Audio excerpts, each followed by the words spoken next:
آج جو میں آپ کے ساتھ ویڈیو میں میسج شیئر کر رہا ہوں، میں سمجھتا ہوں یہ بہت ہی امپورٹنٹ میسج ہے، اتنا امپورٹنٹ کہ یہ ویڈیو آپ کو روزانہ دیکھنا چاہیے، اور اگر روزانہ نہ بھی دیکھ پائیں، جب بھی کسی مصیبت میں پریشانی میں آپ پھنسے ہوں، یہ ویڈیو ضرور دیکھیں۔ انشاءاللہ امید ہے کہ آپ کو بہت فائدہ ہوگا۔ اس لیے نہیں کہ یہ ویڈیو میں نے بنایا، لیکن اس لیے کہ اس میں اللہ سبحانہ تعالیٰ کے کلام میں سے کوئی ایسی آیات آپ کے ساتھ شیئر کروں گا جس کے بارے میں اکثر لوگ غافل ہیں۔ السلام علیکم ورحمۃ اللہ وبرکاتہ۔ My dear brothers and sisters, سب سے پہلا سوال آج کا یہ ہے کہ اصل میں ہم خوشی کس چیز کو کہتے ہیں؟ اس کے بارے میں سوشل سائنٹسٹ نے کافی ڈیبیٹ کی کہ اصل میں خوشی ہوتی کیا ہے، لیکن اگر اس پوری بحث کا اگر آپ سمرائزیشن دیکھنا چاہیں تو وہ یہ ہے کہ خوشی کہتے ہیں جب کوئی بھی کام آپ کی مرضی کے مطابق ہوتا ہے تو انسان کو خوشی ہو جاتی ہے۔ فار ایگزامپل، ایک بچہ کسی اسکول میں داخلہ لینا چاہتا تھا، وہاں پہ داخلہ ہو گیا، وہ خوش ہو گیا۔ وہ رات کو چاکلیٹ کھانا چاہتا تھا، ماں نے چاکلیٹ دے دی، وہ خوش ہو گیا۔ فیوچر میں جا کے جہاں وہ شادی کرنا چاہتا تھا وہاں اس کی شادی ہو گئی تو وہ خوش ہو گیا۔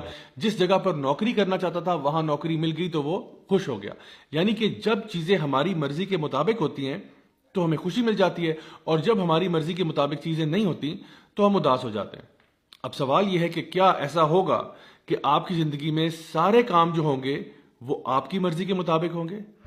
اللہ سبحانہ تعالیٰ سورہ یونس سورہ نمبر 10 آیت نمبر 62 میں ایک بہت ہی زبردست بات ارشاد فرماتے ہیں۔ اللہ تعالیٰ فرماتے ہیں الا ان اولیاء اللہ لا خوف علیہم ولا هم يحزنون۔ یقیناً جو اللہ کے ولی ہوتے ہیں، جو اللہ کے دوست ہوتے ہیں، جو اللہ کے پیارے ہوتے ہیں، ان کی دو خصوصیات ہیں جن کا ذکر اللہ سبحانہ تعالیٰ کر رہے ہیں۔ یعنی کہ ایک تو کہا گیا کہ لا خوف علیہم، کہ ان کو خوف نہیں ہوتا، اور دوسرا ان کو غم نہیں ہوتا۔ تو یاد رکھیے ایک بات کہ خوف ہمیشہ فیوچر کی چیزوں کا ہوتا ہے اور غم ہمیشہ پاسٹ کی چیزوں کا ہوتا ہے۔ یعنی خوف ہمیشہ اس چیز کا ہوتا ہے جو ابھی ہوئی نہیں ہوتی۔ مثلا مجھے ایک جنگلی جانور کاٹ جائے گا، مجھے خدا نخواستہ کرونا وائرس ہو جائے گا، میں امتحان میں فیل ہو جاؤں گا، مجھے نوکری نہیں ملے گی، یہ سارے خوف ہیں جن کا تعلق مستقبل کے ساتھ ہے۔ اور اسی طرح سے غم جب انسان کو ہوتا ہے تو وہ ہمیشہ کسی پاسٹ کی چیز یا ماضی کی چیز کے بارے میں ہوتا ہے۔ مثلا کاش کہ میں نے پڑھ لیا ہوتا تو آج فیل نہ ہوتا، کاش کہ میں نے یوں کر لیا ہوتا، کاش کہ میں نے وہ کر لیا ہوتا۔ یعنی انسان جب بھی غم کی حالت میں ہوتا ہے تو غم ہمیشہ گزری ہوئی بات پر کیا جاتا ہے، اور جب بھی انسان خوفزدہ ہوتا ہے تو وہ ہمیشہ کسی فیوچر کی چیز کے بارے میں خوفزدہ ہو رہا ہوتا ہے۔ تو اللہ سبحانہ تعالیٰ یہ بتانا چاہ رہے ہیں کہ اگر آپ واقعی میں اللہ کے ولی ہیں، اللہ کے دوست ہیں، تو آپ کو یہ پتہ ہونا چاہیے کہ اللہ تعالیٰ العلیم بھی ہے اور الحکیم بھی ہے۔ العلیم کا مطلب یہ ہے سب سے زیادہ علم والا اللہ ہے، الحکیم کا مطلب یہ ہے سب سے زیادہ حکمت والا اللہ ہے۔ یعنی اللہ تعالیٰ ہمارے سے علم میں بھی زیادہ ہے، ہمارے سے سمجھ میں بھی، ہمارے سے وزڈم میں بھی زیادہ ہے، اور ہمیں شاید کسی بھی تصویر کا ایک چھوٹا سا پکسل نظر آ رہا ہوتا ہے، اور اللہ تعالیٰ کو پوری تصویر نظر آ رہی ہوتی ہے۔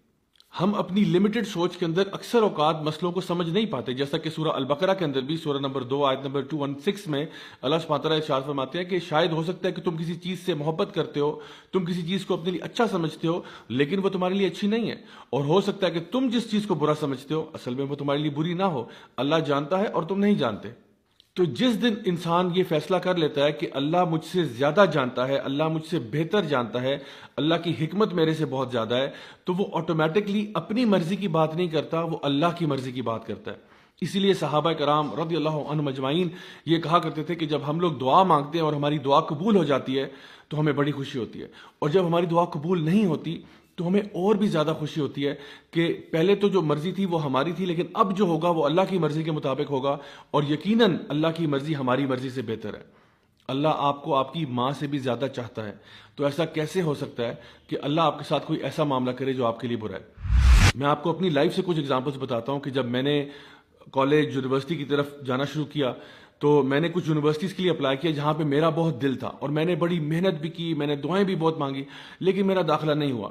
پہلے ایک یونیورسٹی کے لیے ٹرائی کیا، پھر دوسری کے لیے ٹرائی کیا، دونوں میں نہیں ہوا، اور آپ یقین کریں میں اتنا ڈیوسٹیٹ ہوا، میں ایک طرح سے آپ کہہ سکتے ہیں کہ میں اللہ تعالیٰ سے نعوذ باللہ کوئی ناراض ہو گیا، اور میں یہ سوچنے لگ پڑا کہ یا اللہ مطلب تیرا اتنی بڑی تیری کائنات ہے، اتنا بڑا تیرا قبضہ قدرت ہے، اور اس میں اگر ایک مسکین میرے جیسا اس یونیورسٹی میں چلا جاتا تو اس میں کیا کمی آ جانی تھی؟ یعنی کہ اگر میرے جیسا ایک مسکین انسان اس یونیورسٹی میں داخل ہو جاتا تو آخر اس میں کیا ہی حرج تھا؟ لیکن آپ یقین کریں کئی سالوں کے بعد مجھے سمجھ میں آیا کہ اس کی حکمت کیا تھی۔ میں ان یونیورسٹیز میں ایز اے اسٹوڈنٹ تو نہیں گیا، لیکن بار بار ان یونیورسٹیز میں ایز اے ٹیچر ضرور گیا، لیکچرز دینے کے لیے، ٹاکس دینے کے لیے، ورکشاپس کرانے کے لیے، اور جس شان و شوکت کے ساتھ میں وہاں پہ گیا اور جس پروٹوکول کے ساتھ گیا وہ اللہ ہی بہتر جانتا ہے کہ میں اس کا ڈیزرونگ تو نہیں تھا. لیکن میں نے بعد میں جب اس کے بارے میں غور کیا اور سوچا تو یہ خیال آیا کہ واقعی میں اس ٹائم پہ جو سوچتا تھا اللہ کا پلان میرے پلان سے کروڑوں گنا بہتر تھا. اور ایک دفعہ ایسا بھی ہوا کہ میرا پاؤں جو ہے وہ 4 جگہ سے ٹوٹ گیا. اور وہ اسی طرح سے میں سوچتا تھا اس کے بارے میں کہ آخر اس میں کیا حکمت ہو سکتی ہے. مطلب نارمل میری روٹین چل رہی ہے, لوگوں کو پڑھانے کا سلسلہ چل رہا ہے, پڑھنے کا سلسلہ چل رہا ہے, تو یہ جو میرا پاؤں ٹوٹا ہے کیا یہ ضروری تھا؟ کیا یہ ضروری تھا کہ یہ واقعہ پیش آتا؟ لیکن آپ یقین کریں کہ اس پاؤں ٹوٹنے کی وجہ سے 2 مہینے میں جب بیڈ ریسٹ پہ گیا ہوں تو مجھے اتنی زیادہ کتابیں پڑھنے کا موقع ملا کہ الحمدللہ میرے نالج میں اضافہ ہوا, اور مجھے معلوم ہے کہ وہ میرے لیے ادروائز کرنا پاسبل نہیں تھا. اگر آپ مجھ سے پوچھیں تو وہ 2 مہینے جو تھے میرے بیڈ ریسٹ پہ, they were some of the best months of my life.